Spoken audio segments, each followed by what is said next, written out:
with your host, Rick Tobin of Destiny Echoes. Hello.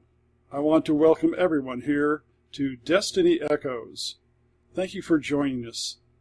This is a show about the paranormal and about the dimensions that are coming closer and closer each day.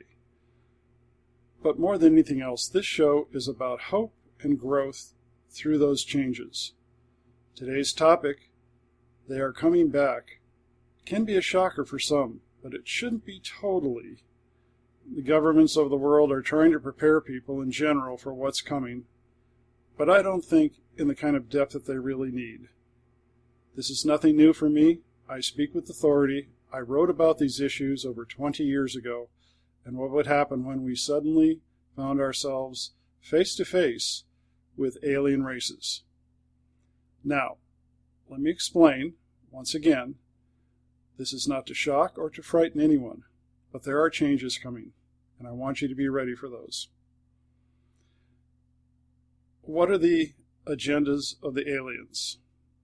Anyone who doesn't realize, looking up at the stars, that there are many life forms out there, and they've visited us long before we walked on two legs on this planet, must realize that we are not the holders of their agendas. We can't even say what the agendas are of the person living next door to us in the house or apartment that we're next to. How in the world could we possibly truly understand the agenda of someone who's a million years ahead of us in technology and understanding? Not likely. And if we think we know, and those who absolutely claim they understand everything the aliens want or need, I would run away from them. They are not the same as us, although they've been side by side with us through many civilizations. Unfortunately, some of our scholars and archaeologists have been coerced, or perhaps just buffaloed, into hiding many truths from us about our past histories. It's time to open up on this now. And there won't be any time left to ignore. Recently, there have been more and more sightings over our cities, and that's going to increase exponentially. And I know what you're saying now. Oh, yes, we'll see lights in the sky. We've seen those before. Blurry little spots, and some are hoaxes. Yes, they are. Some are actually some of our own military planes. I'm familiar with the mantas, and I'm familiar with the triangular ships that we're developing.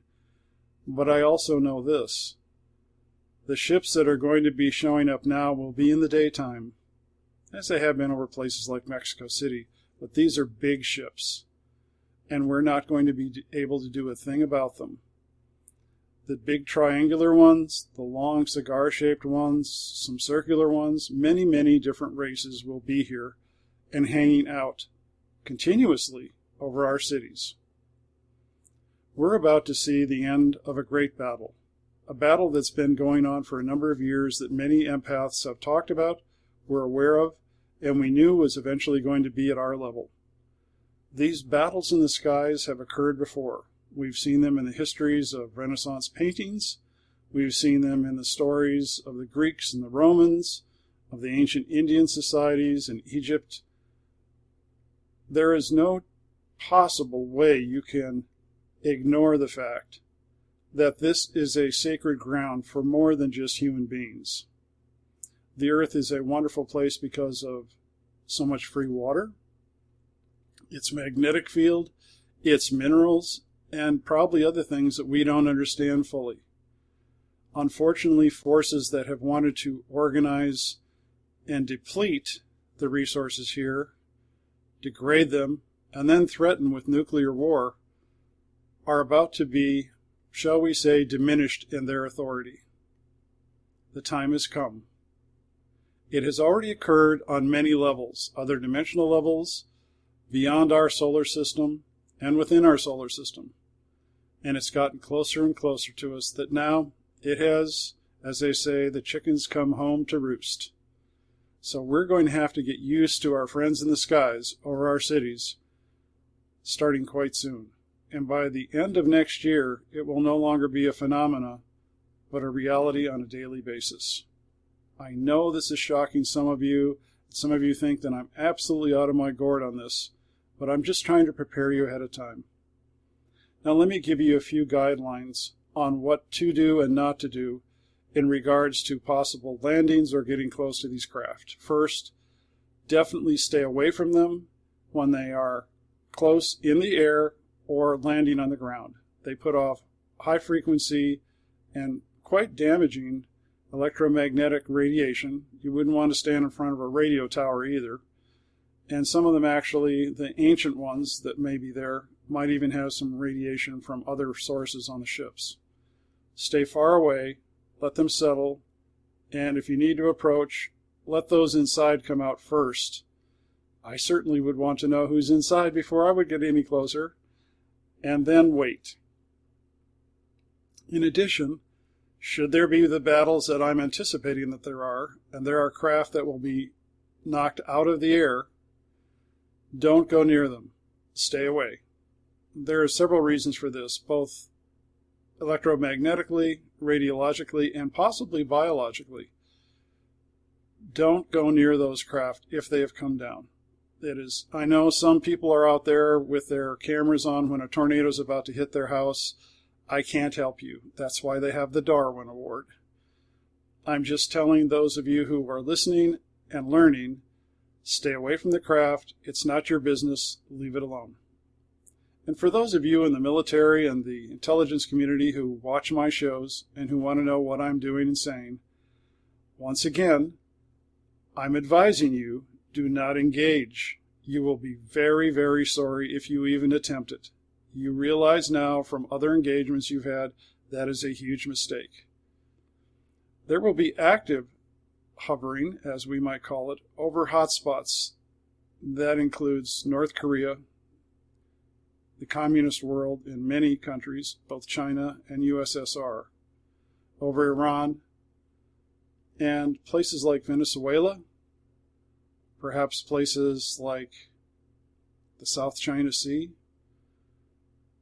Kashmir, any hotspots, including the Middle East, where people are ready to pull the trigger and do something outrageously crazy, they will be present, and you will not be able to fire your nuclear weapons, including those of you who are crazy enough to put suitcase nukes in cities, including here in the United States.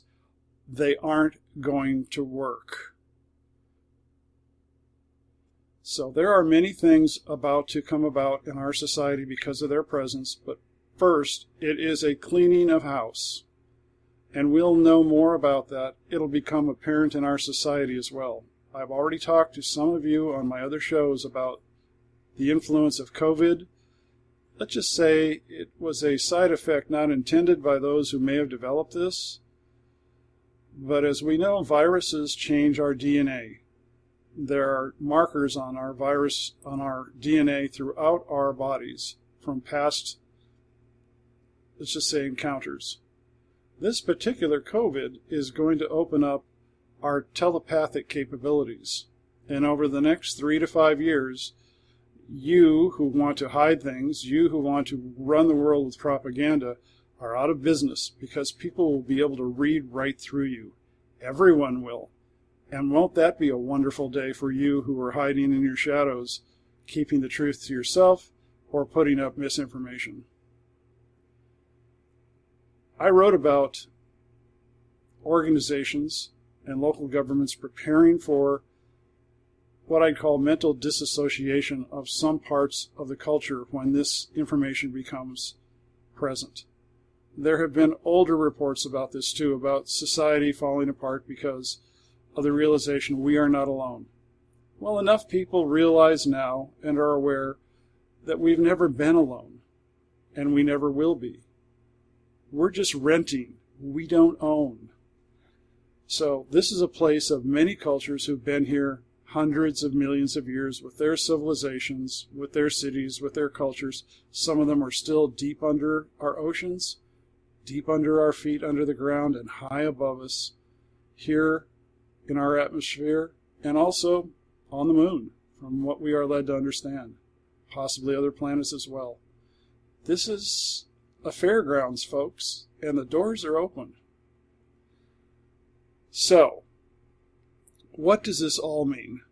Well, we're going to go through a metamorphic change. I've talked about this in other discussions on other shows. We are going to adapt and become humanity 5.2.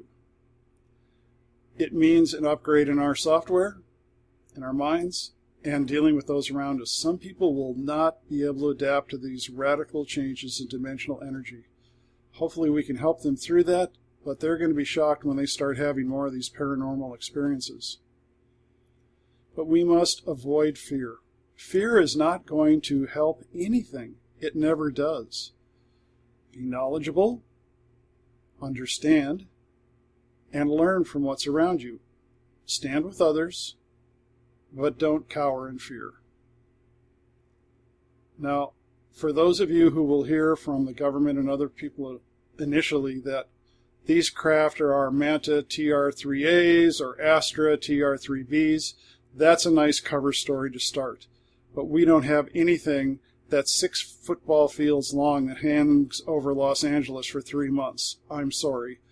That is not within our purview. So it'll be a big wake-up call, but again, it shouldn't shock us or surprise us. We just need to work with what we have and every day find a way to grow in consciousness.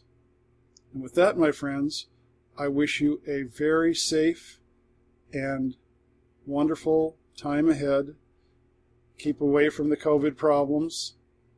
Get out there as much as you can. Get back to joining our communities again and forming the relationships that humans do to make them human. For what's coming in our skies should not change who we are as beings on our own planet. We have our own destiny to reach out that echoes throughout the various dimensions. Thank you for joining us here on Destiny's Echo.